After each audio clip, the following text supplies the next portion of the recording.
together we can make it better. Over, let's take the world over, let's take the world over with love. Well, we are back, family. We are back. Dr. Kathleen E. Wallace and myself, we are happy. So, Dr. Wallace, tell us, where do we start? Well, we definitely want to start off with a recap from 2022. What were some of the highlights? And we want to always start with a thank you to all of those people that helped influence our year. And so the first person, there's two people that come to mind. Okay. So let's start with yours. Who's your first person? Who you think I'm thinking about? My wife? Good answer. Good answer. All right. Yes. Go ahead. We joke a lot, but seriously, I have a great partner. And the thing is that as we move forward, and anyone who is in a relationship, who is married or, in a relationship with someone, the power of a great relationship is that we respect each other's space. And in doing that, that means we don't agree all the time, but we don't let those little pebbles in our shoes stop us from doing what we have to do. And so having a wonderful wife who understands where I'm coming from, because when she met me, she wasn't doing all this like I'm doing. She was in a little, but she has embraced what I'm doing, and I have embraced what she's doing. And this is where we complement each other. And I think this is really a good place for us to project ourselves into the global community. Yeah. Because sometimes people say, I love you, I love you, I love you, but how many times do people stop and break that word down? Yeah. Saying I love you is one thing, but what makes you love that person? The highs and the lows. Yeah. And I think for us, keeping God first in everything we do, we go up faster, we stay up longer, we come down slower, and we stay down for a very short period of time, then we go back up. Because we understand it's not about her, it's not about me, it's about us as a team. So I think, so definitely it's my wife who sometimes has to pick me up, and push me out. And it's okay, it's good. And teachable moment, when you talked about, we understand that we put our relationship, God first above us individually. And many times when I work with clients, I talk about them having a marital mission statement. And that is them creating something that they are living by, then they're working towards, so that when other things get in the way, it is that mission statement that binds them the same way a mission statement to a business does. So that you are mindful of things that come to distract you and things that can be bumps along the way that get you off of the vision. And the mission statement helps to realign you with that. And that's so important, because one of the things that I've noticed in our 11 years together, and having worked with couples and been, obviously around people who have chosen to separate, who have gotten divorces, and the reasons that they have done so, I've been able to navigate minefields. And I can see where it's like, oh, that's how finances got in the way and destroyed that relationship. Oh, that's how outside influences began to seep in and destroy the relationship. And so you have to safeguard the relationship. But one, you got to be self-aware.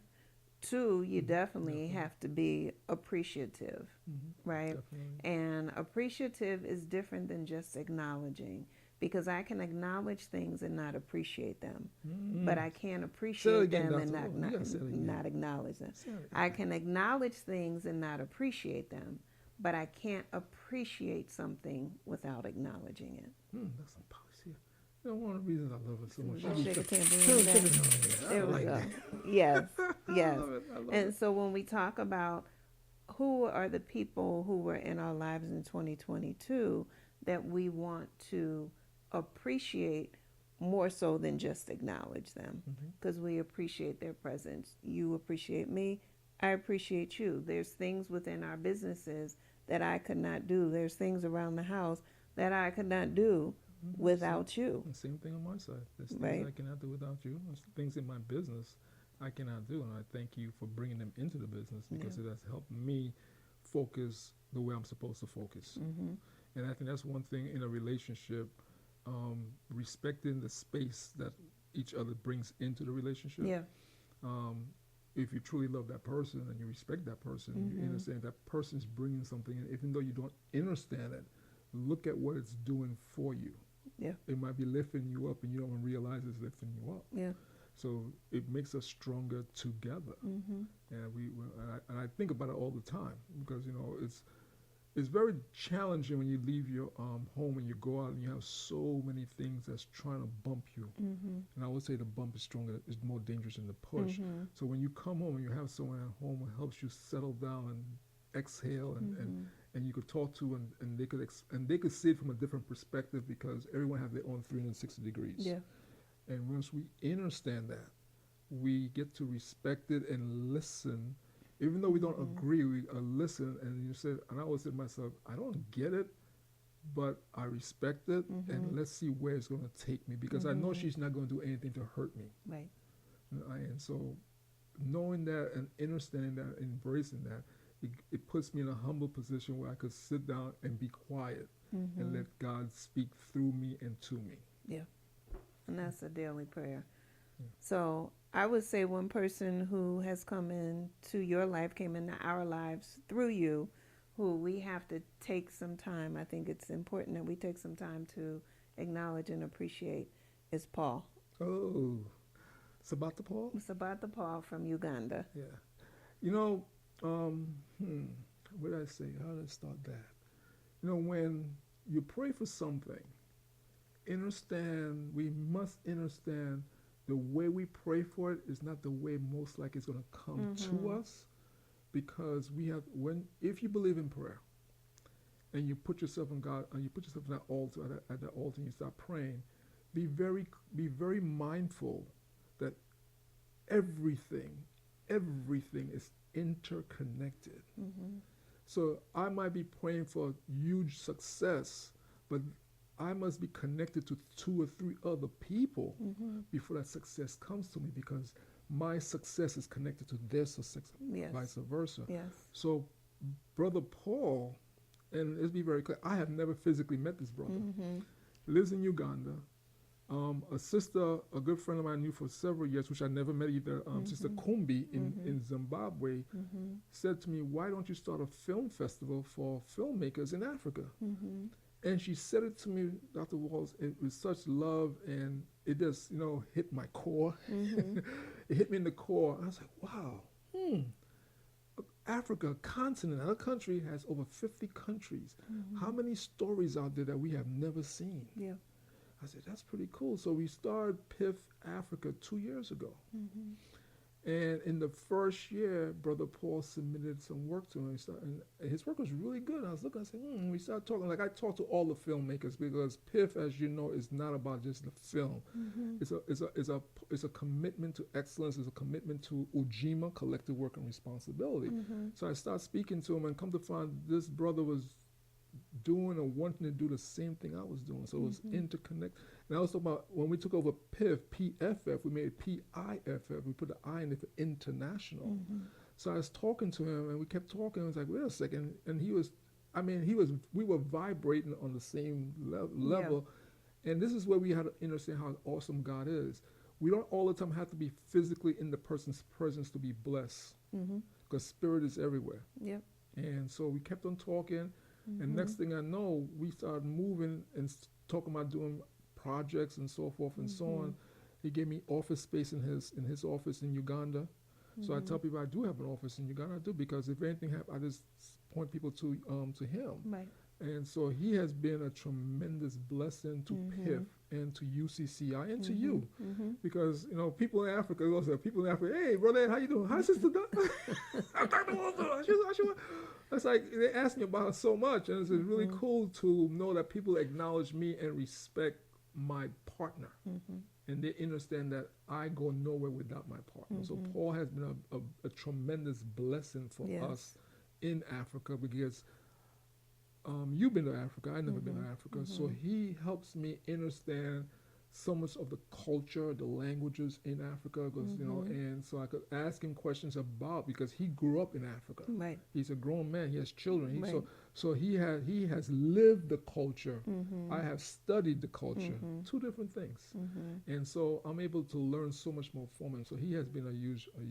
So thank you, thank you, Sapata Paul, so Yeah. much for being in our lives and helping us to further our mission. Yeah, because his company is KPM KPM. Entertainment, Mhm.